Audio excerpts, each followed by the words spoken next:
आज है सेल का लेक्चर नंबर 4।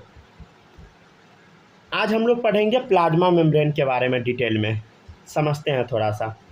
ये जैसे मान लीजिए एक सेल है, अब सेल का जो ये कवरिंग आपको दिखाई दे रहा है सबसे बाहर में, इसी को हम बोलते हैं प्लाज्मा मेम्ब्रेन। अब इसी को हम इसका थोड़ा सा पोर्शन मान लीजिए इतना कट किए और इसको जूम करके पढ़ रहे हैं, मतलब इतना सा पोर्शन कट किए और इसको जूम करके हम पढ़ रहे हैं, ठीक है। जब इसको हम बड़ा किए तो कुछ ऐसा दिखाई दिया। अब इसमें क्या क्या है हम समझते चलते हैं, ठीक है। आराम आराम से बताते चलते सुनते चलिएगा, समझ में ज़रूर आएगा। चलिए, सबसे पहले ये प्लाज्मा मेम्ब्रेन है। प्लाज्मा मेम्ब्रेन के अंदर क्या होगा बताइए। प्लाज्मा मेम्ब्रेन के अंदर बताए थे साइटोप्लाज्म भरा होगा। क्या होगा बताइए, साइटोप्लाज्म होगा। डायग्राम में हम लोग देख चुके हैं, पीछे जो डायग्राम बनाए थे हम लोग सेल का, इसमें देखे थे कि प्लाज्मा मेम्ब्रेन के अंदर क्या होता है, साइटोप्लाज्म होता है भरा हुआ, समझ गए ना। तो ये साइटोप्लाज्म वाला रीजन है। साइटोप्लाज्म को हम साइटोसोल भी बोल देते हैं। क्या बोल देते हैं, साइटोसोल, ठीक है। इसके बाहर का जो रीजन है उसको हम बोलते हैं एक्स्ट्रा सेल्यूलर मैट्रिक्स। क्या बोलते हैं बताइए, बाहर के रीजन को एक्स्ट्रा सेल्यूलर मैट्रिक्स, ठीक है। अब हम समझते हैं एक एक करके इसके अंदर क्या क्या चीज़ पाया जाता है। देखिएगा, पहले तो इसमें लिपिड का कैसा लेयर है, बाई लेयर है, 2 लेयर में लिपिड अरेंज है। देखिए, एक ऊपर में, देखिए ये लिपिड ऊपर, ये नीचे, 2 लेयर हुआ ना, पूरा लेयर में है, समझ गया ना। ऊपर नीचे करके लिपिड अरेंज है पूरा लेयर में।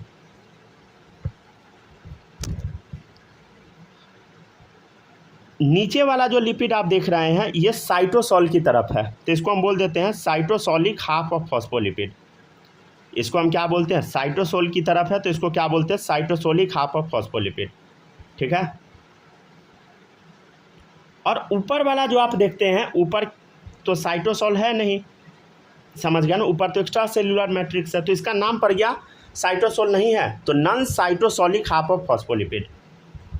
दोनों मिला के बनाता है फॉस्फोलिपिड बाइलेयर, ठीक है, डन। दोनों मिलाकर क्या बनाता है, फॉस्फोलिपिड का बाइलेयर बनाता है। हाँ सर, ये तो समझ गए, ठीक है, डन। पूरे में भरा हुआ है बाइलेयर लिपिड, हो गया, कोई दिक्कत नहीं होगा यहाँ तक में। फिर हम आपको कुछ कुछ चीज़ बताते चलते हैं, आराम से उसको समझते चलिएगा। देखिए, ये तो बता दिए लिपिड का बाइलेयर है, हाँ सर ये तो हम समझ गए। अब देखिएगा, इसके बाहर ना रेड कलर का गोला गोला बना हुआ है। ये सब जो गोला गोला आप देख रहे हैं ये सब प्रोटीन है, और ये प्रोटीन बाहर की तरफ है, तो इसको हम बोलते हैं एक्सट्रिंसिक प्रोटीन। कौन सा प्रोटीन, एक्सट्रिंसिक। ये देखिए यहाँ लेबलिंग भी है, एक्सट्रिंसिक प्रोटीन, समझ गया ना, ठीक है, डन। अब देखिएगा गौर से, ये जो प्रोटीन है ना अंदर की तरफ है, एगो छोटा है एगो बड़ा है, तो इसको हम बोल दिए इंट्रिंसिक प्रोटीन। क्या बोल दिए बताइए, इंट्रिंसिक प्रोटीन, ठीक है। हम आपको एक चीज़ बताए थे कल, अगर प्रोटीन से, याद कीजिए, अगर प्रोटीन से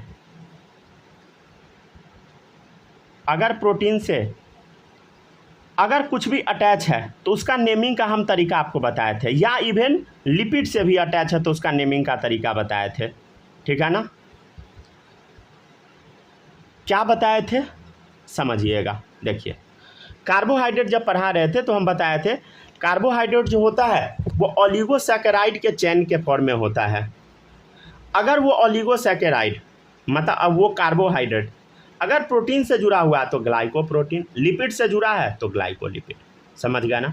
तो यहाँ देखिए,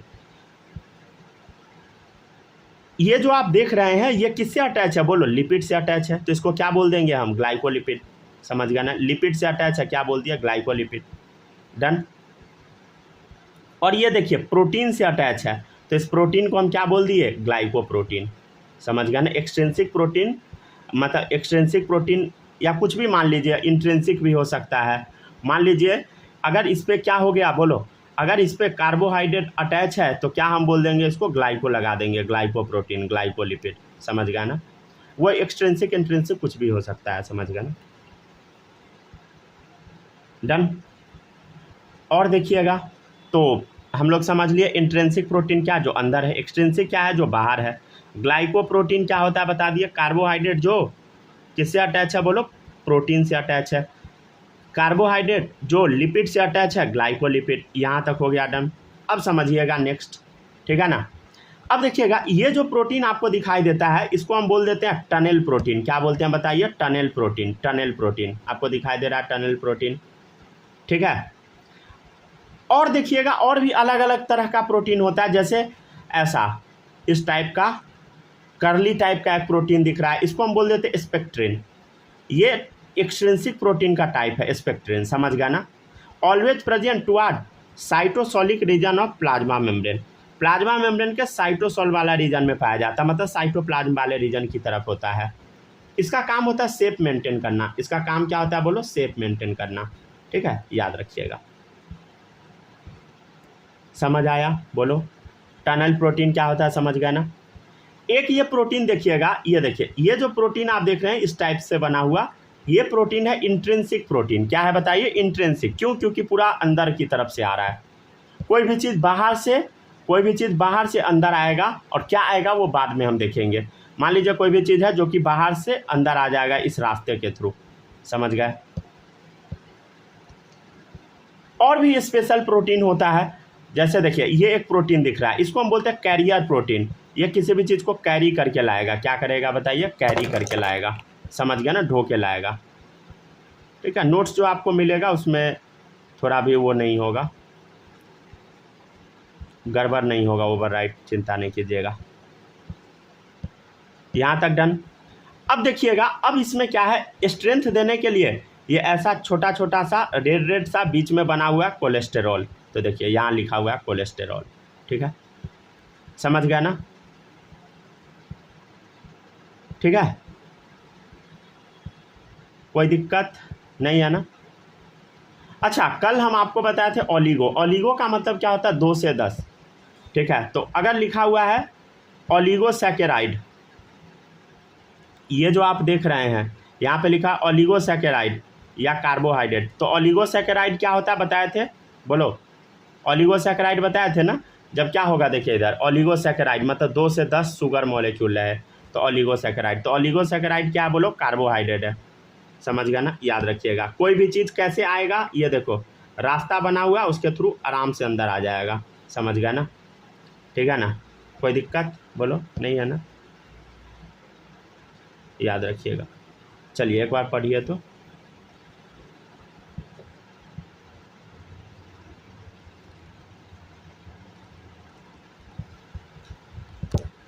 गौर से देखिए इस डायग्राम को, और कुछ डाउट है तो बोलिए।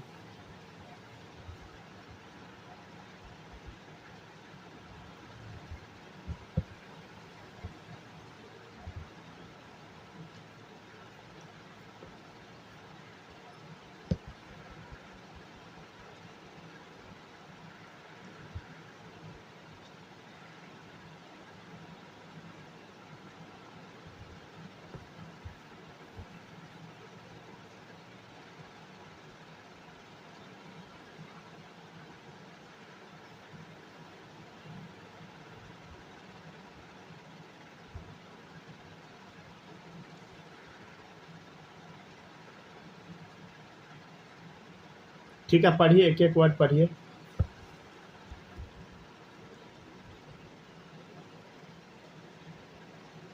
अच्छा बताइए, थोड़ा बहुत समझ आया कि नहीं।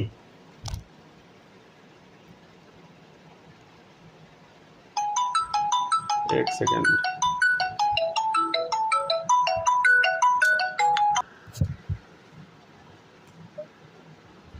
हाँ या ना बताइए, पढ़ लिए।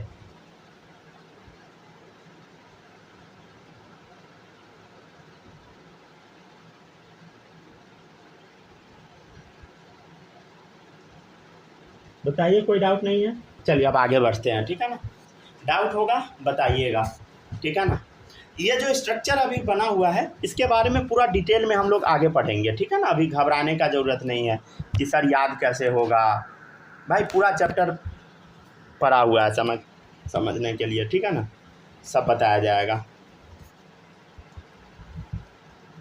चलिए अब देखिएगा नेक्स्ट है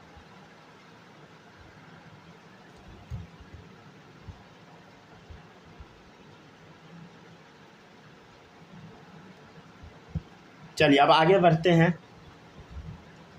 तो ये क्लियर हुआ ना, ये क्या है बताइए, ये है आपका लिपिड। लिपिड पे क्या अरेंज हो गया, कार्बोहाइड्रेट। कौन सा कार्बोहाइड्रेट, ओलिगोसैकेराइड वाला कार्बोहाइड्रेट, मतलब 2 से 10 शुगर वाला कार्बोहाइड्रेट ज्वाइन हो गया, समझ गया ना। और वो कहाँ होगा, हमेशा बाहर होगा, ऑलवेज आउटसाइड। और कोई भी चीज़ कैसे जाता है ये बता दिए रास्ता बना के, ठीक है। चलिए अब आगे बढ़ते हैं। नेक्स्ट है आपका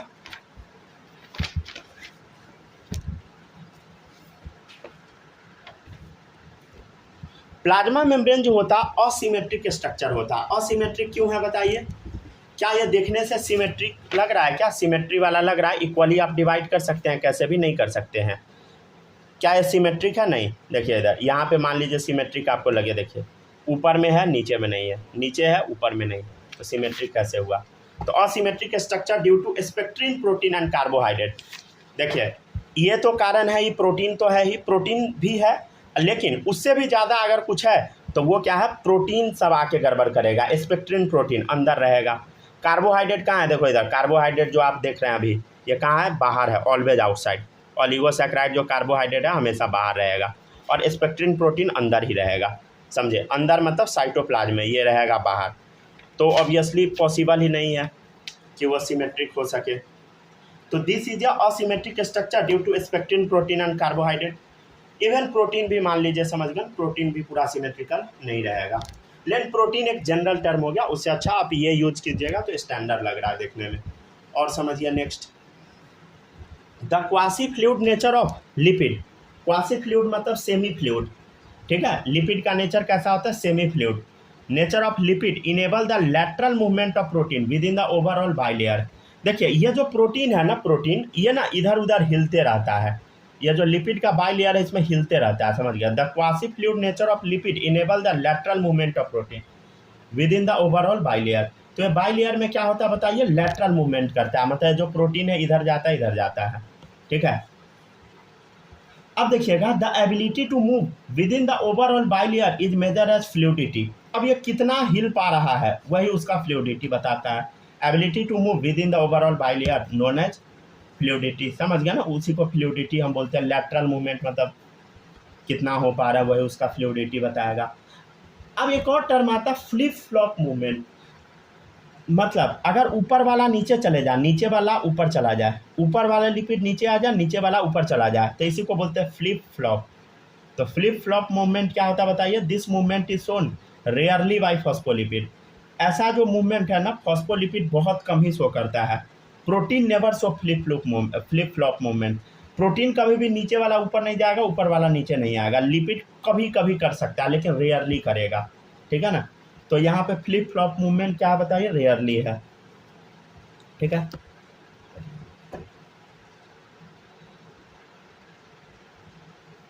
नेक्स्ट टॉपिक है फंक्शन ऑफ प्लाज्मा मेम्ब्रेन। पढ़िए, यहाँ पढ़ लीजिएगा तो बता दीजिएगा।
हो गया, पढ़ लिए, चलिए।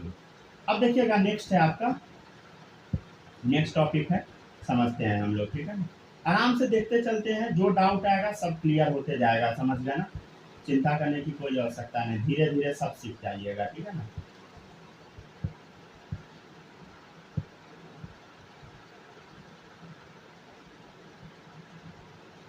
अब नेक्स्ट टॉपिक है आपका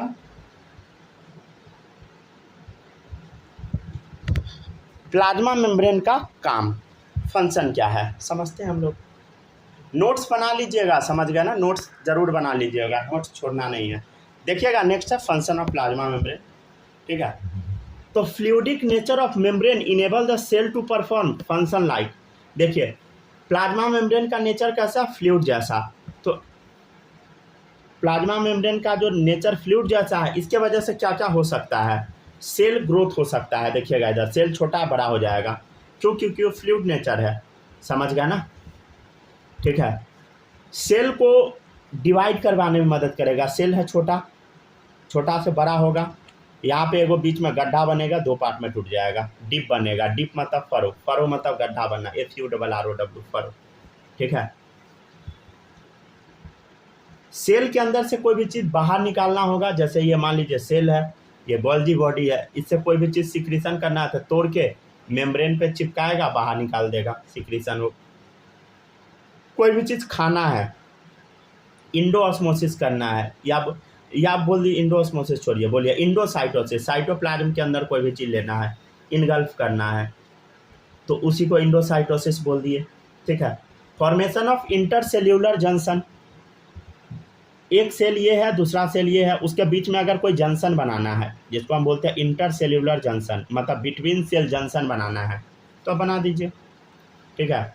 तो फॉर्मेशन ऑफ इंटरसेल्यूलर जंक्शन, जैसे यहाँ पे जंक्शन बनता है, यहाँ पर जो जंक्शन बनता है ना वो गैप जंक्शन बनता है। जंक्शन 3 टाइप का आपको हम पढ़ाएंगे एनिमल किंगडम में, एनिमल किंगडम नहीं शायद टिश्यू में है, ठीक है ना, एनिमल किंगडम में हम पढ़ाए थे पिछले साल, लेकिन टिश्यू में दिया है NCERT में,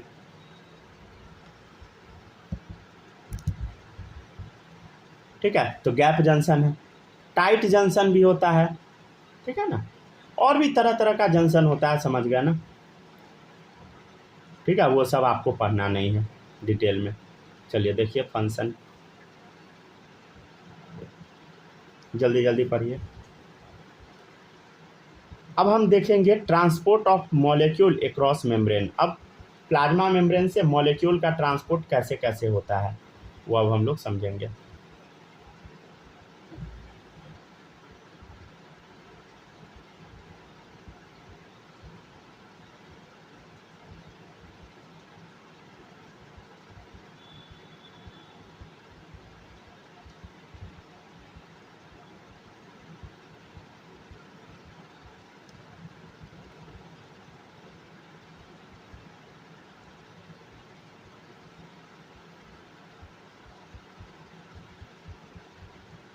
हो गया, देख लिए। चलिए अब देख समझिएगा आगे। अब नेक्स्ट है आपका transport of molecule across membrane. देखिएगा पहला है सिंपल डिफ्यूजन। समझते हैं सिंपल डिफ्यूजन क्या होता है। कोई भी चीज़ हाई अमाउंट से जब लो अमाउंट में चला जाता है वही डिफ्यूजन है। जैसे एक परफ्यूम हम लिए, दबा दिए, तो क्या होगा बताइए, बाहर में परफ्यूम का स्प्रे मतलब गंध नहीं है, बाहर में परफ्यूम का अमाउंट बिल्कुल नहीं है, डब्बा के अंदर बंद है, हाई अमाउंट में, जैसे दबाएंगे क्या होगा बताइए, हाई अमाउंट अंदर में है, बाहर में लो अमाउंट है, हाई से लो चला जाएगा। तो यह simple diffusion. Movement of molecule from region of their higher concentration to region of their lower concentration. डब्बा के अंदर जो परफ्यूम है उसमें क्या बताइए, उसका हाई अमाउंट में है, हायर कंसंट्रेशन में, बाहर लोअर कंसंट्रेशन में, जैसे दबाए अंदर से बाहर चला गया। कंसंट्रेशन मतलब अमाउंट, ठीक है ना, केमिस्ट्री में तो ही पढ़े ही है। नेक्स्ट है फैसिलिटेटेड डिफ्यूजन। देखिएगा ये क्या होता है, अगर हम फैसिलिटी दे दे कोई भी चीज़ को पास होने के लिए, उसी को बोलते हैं फैसिलिटेटेड डिफ्यूजन। तो movement of molecule from region of their higher concentration to region of their lower concentration with the help of carrier protein, मतलब कैरी करने के लिए इसको प्रोटीन दे दिया जाएगा, but without the expense of ATP, और एनर्जी खर्चा नहीं करेगा, सीधे इसको रास्ता दे दिया जाएगा कि तुम चले जाओ इसके थ्रू बिना एनर्जी खर्च किया। तो उसी को बोलते हैं फैसिलिटेटेड डिफ्यूजन। फैसिलिटी दे दिया गया कि तुम चले जाओ। क्या होता है समझते हैं फैसिलिटेटेड डिफ्यूजन का मतलब। पहले उससे पहले एक बार ये आप पढ़ लीजिए, ठीक है ना, ये सारे एक बार देख लीजिए, जो भी पढ़ना है एक बार पढ़ लीजिए जल्दी से।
हो गया, पढ़ लिए, आराम से पढ़िए। ये लास्ट वाला डेफिनेशन अभी समझ नहीं आएगा अच्छे से, फैसिलिटेटेड डिफ्यूजन अभी बताएंगे क्या होता है।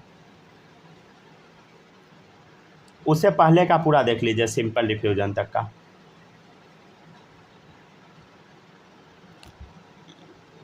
पढ़ लीजिएगा तो बता दीजिएगा, ठीक है।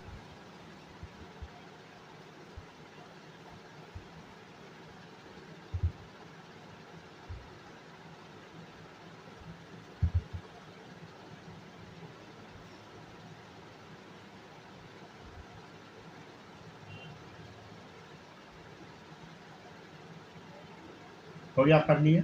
चलिए अब देखिएगा, नेक्स्ट है आपका, अगर कुछ भी डाउट रहे, कोई भी टॉपिक समझ ना आए, जरूर बताइएगा। अगर बताने में शर्म आता है फिर भी बताइएगा, अगर और शर्म आता है तो दोबारा लेक्चर देख लीजिएगा, ठीक है।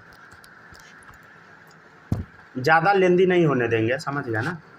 चलिए अब कोशिश करते हैं हम लोग एक टॉपिक को समझने का, हालांकि है बड़ा आसान, ठीक है, समझ में आ ही जाएगा, समझ गया ना। देखिएगा इधर, अब सबसे पहला है, देखिए नन पोलर।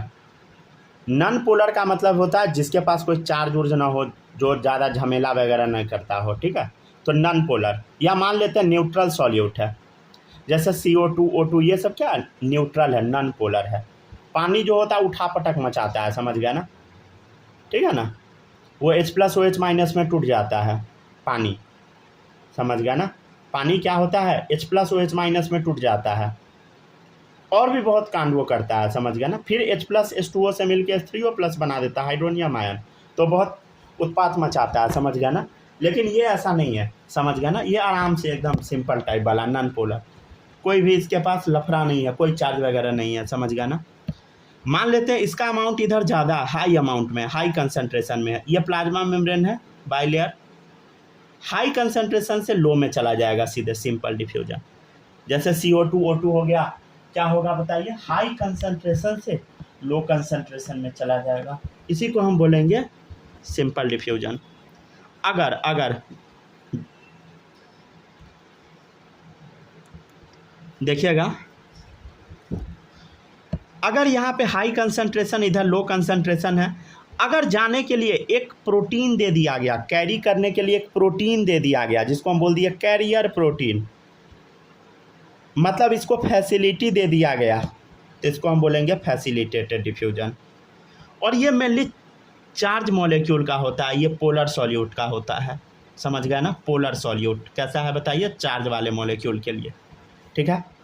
अब देखिएगा, सोडियम पोटेशियम, मान लीजिए सोडियम पोटेशियम के बारे में थोड़ा सा हम चर्चा कर लेते हैं। मान लीजिए इधर लो कंसंट्रेशन है, इधर हाई कंसंट्रेशन है, सोडियम पोटेशियम को लाना है, लो कंसंट्रेशन इधर है, इधर हाई है, लाना है, ठीक है ना। अब कोई भी चीज़ लो कंसंट्रेशन से हाई पे ले जाएंगे, मतलब कम अमाउंट से ज़्यादा की तरफ ले जाएंगे, बड़ा मुश्किल काम है, पैसा देना पड़ेगा।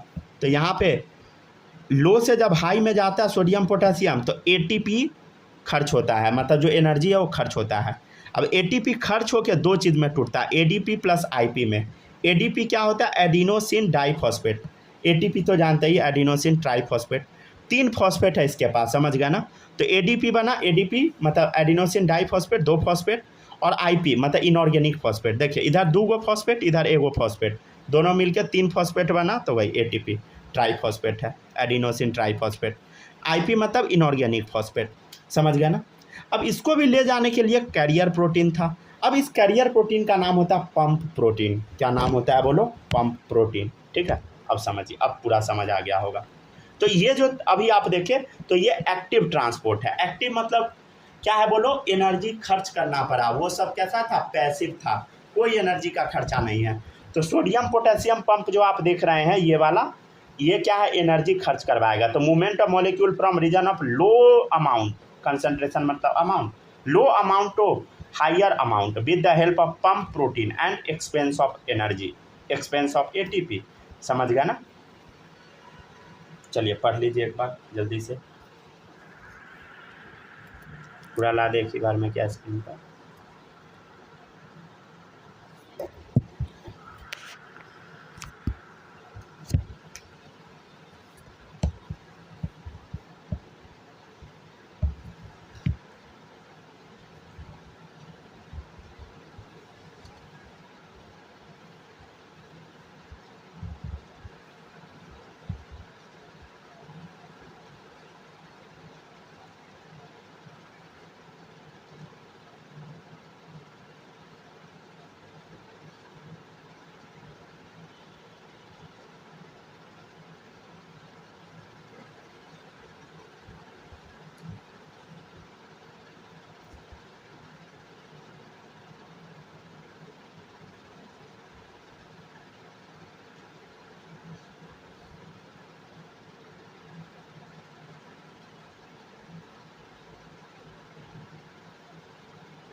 देखते चलिए, अच्छे से पढ़िए, एक एक वर्ड समझ के पढ़िए, ठीक है ना।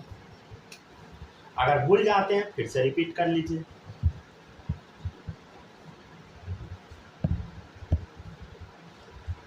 चालीस मिनट का लेक्चर देंगे अगर हम आपको, तो अगर मान लीजिए 2x पे देखिएगा दोबारा तो 20 मिनट में बस हो जाएगा, समझ गए।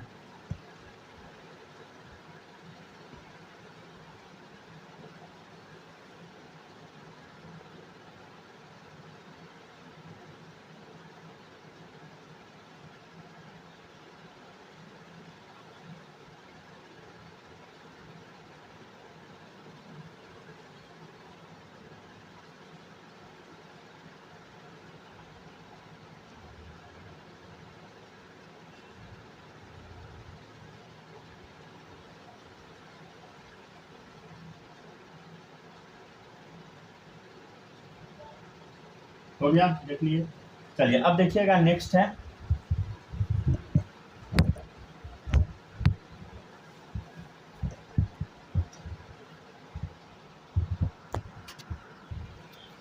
Bulk transport. देखिएगा बल्क ट्रांसपोर्ट क्या होता है, दो टाइप का, इंडोसाइटोसिस, एक्सोसाइटोसिस, ठीक है। ये इंडो वाला दो तरह का होता है, फैगोसाइटोसिस मतलब सेल खाना खाएगा, पिनोसाइटोसिस मतलब सेल पिएगा कोई चीज़। तो फैगोसाइटोसिस क्या होता है, intake of solid food by the formation of phagosome, मतलब सॉलिड फूड देखिएगा, ये अपने अंदर फैगोसोम बनाएगा, उस खाना को मतलब खाना को अंदर लेगा, फैगोसोम बना देगा, तो वही है फैगोसाइटोसिस। तो intake of solid food by the formation of phagosome, ये बता दिए। पिनोसाइटोसिस क्या होता है, सेल बाहर से कोई भी लिक्विड इंटेक करेगा, तो intake of liquid food by the formation of pinosome, pinosome बना के लिक्विड फूड ले लेगा, समझ गया, तो पिनोसाइटोसिस। और जब सेल उल्टी कर देगा, वॉमिट करेगा, जब अंदर से कोई भी चीज़ बाहर फेंकेगा, कचरा जब बाहर फेंकेगा, तो एक्सोसाइटोसिस, सेल वॉमिटिंग या इजेशन, इजेशन जानते हैं ना, ठीक है, अनवांटेड चीज़ बाहर निकालना, तो रिलीज ऑफ वेस्ट मटेरियल या अनडाइजेस्टेड फूड, ठीक है ना, ठीक है ना, तो रिलीज ऑफ वेस्ट मटेरियल, ठीक है। पढ़िए सब लोग, हो गया डन।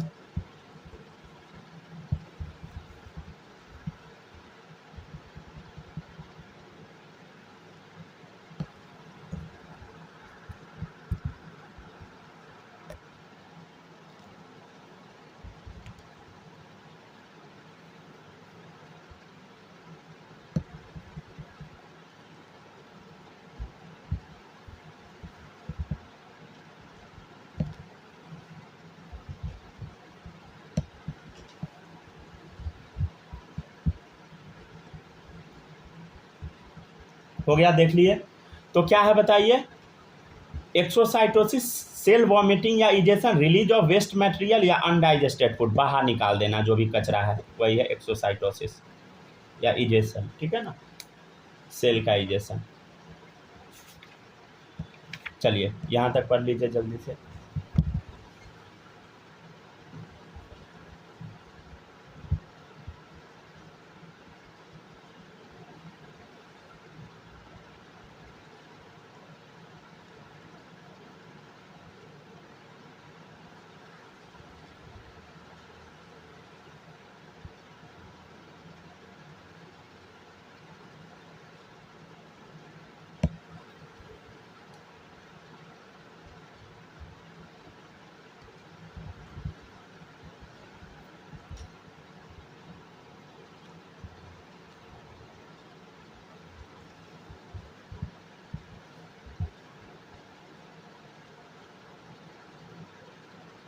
पढ़िए, अच्छे से पढ़िए।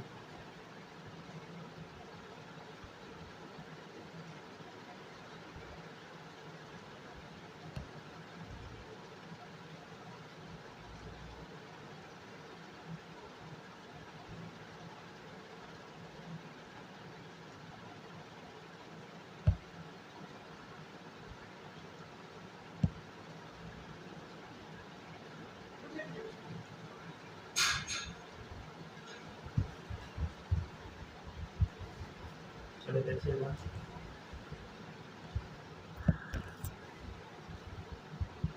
हो गया, यहाँ तक पढ़ लिए।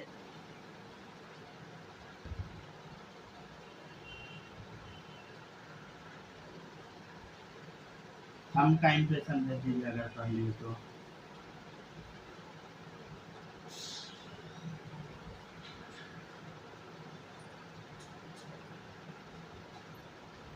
ठीक है, तो यहाँ पर आपका अब क्या खत्म हुआ बताइए, प्लाज्मा मेम्ब्रेन खत्म हुआ। अब थोड़ा सा हम लोग सेल वॉल के बारे में भी पढ़ेंगे, ठीक है ना। यहाँ पे आपका प्लाज्मा मेम्ब्रेन खत्म हो गया। अब आप लोग को क्या करना है बताइए, नोट्स पहले बना के कंप्लीट कर लेना है, समझ गया ना। नोट्स क्या करना है, पहले बना के कंप्लीट कर लेना है अच्छे से, ठीक है ना। जो भी डाउट आएगा बताइएगा, हम पूरा कोशिश करेंगे कि आपका डाउट सॉल्व किया जाए, ठीक है ना। जो भी डाउट है आपको पूछना है। सेल चैप्टर बहुत इंपॉर्टेंट है, समझ गया ना। सेल डिवीजन इंपॉर्टेंट है, मतलब समझिए तो टोटल चैप्टर इंपॉर्टेंट ही है, लेकिन सेल सबसे ज़्यादा इंपॉर्टेंट चैप्टर है, समझ गया ना। तो इसको याद जरूर रखिएगा, ठीक है ना, ठीक है ना, याद जरूर रखना है। जहाँ पर भी कुछ भी दिक्कत आए बताइएगा जरूर, ठीक है ना। चलिए अब आगे बढ़ते हैं। नेक्स्ट देखिएगा, नेक्स्ट है आपका, यहाँ तक हो गया। नेक्स्ट है आपका सेल वॉल, ठीक है। समझते हैं सेल वॉल क्या होता है। देखिए ये अंदर प्लाज्मा मेम्ब्रेन है, इसके बाहर एक और प्रोटेक्शन के लिए मेम्ब्रेन लगाया गया, उसी को बोला गया सेल वॉल। ये प्लांट सेल में पाया जाता है मेनली, समझ गया ना। तो डिस्कवर्ड बाय रॉबर्ट हुक, ठीक है, रॉबर्ट हुक डिस्कवरी किए थे, हाँ सही सुन रहे हैं आप। नेक्स्ट है सेल वॉल जो होता है नॉन लिविंग स्ट्रक्चर होता है। कैसा है बताइए, नॉन लिविंग है, ये जिंदा नहीं है, लेकिन सेल मेम्ब्रेन बोलो लिविंग था। ये जो होता है ये थिक होता है और रिजिड लेयर है, थिक और रिजिड है, परमिएबल इन नेचर है, मतलब ये पास होने देगा, एक्सेप्ट सुवेराइट सेल वॉल। जब भी सुवेरिन का डिपोजिशन हो जाता है तब वहाँ से कोई चीज़ पास नहीं होता, समझ गया ना। सेल वॉल में सुवेरिन का डिपोजिशन नहीं होना चाहिए। जैसे कॉर्क सेल जो होता है, कॉर्क सेल क्या होता है आगे पढ़ाएंगे एनाटॉमी में, रूट इंडोडर्मिस, तो ये सब कैसा हो जाता है बताइए, इसमें सुवेरिन जमा हो जाता है, समझ गया। तो ये पास नहीं होने देता है किसी भी चीज़ को, समझ गया ना। अब cell wall present in bacteria, अगर बैक्टीरिया में रहेगा तो वो पेप्टिडोग्लाइकन रखेगा, समझ गया ना, या म्यूरिन, ठीक है, उसका बना होगा। सम प्रोटिस्टा लाइक डाइएटम्स डाइनोफ्लैजेलेट, ठीक है, वो सेलुलोज का बना होगा, समझ गया ना। डाइएटम्स डाइनोफ्लैजेलेट में सेलुलोज का। फंजाई में फंजाई का बना होता है काइटिन का, काइटिन को हम लोग फंगल सेलुलोज भी बोलते हैं, एंड पॉलीसैकेराइड का, ये इंपॉर्टेंट है, याद रखिएगा। एल्गी में cellulose galactans mannans and calcium carbonate होता है, CaCO3। हायर प्लांट में अगर देखिएगा तो cellulose, hemi cellulose, pectin, protein, ये सब पाया जाता है, ठीक है। चलिए यहाँ तक पढ़िए, आज का लेक्चर यहाँ तक ही होगा, ठीक है, पढ़ लीजिए अच्छे से, ठीक है। रिकॉर्डिंग ऑफ कर देते हैं, ठीक है, बाय।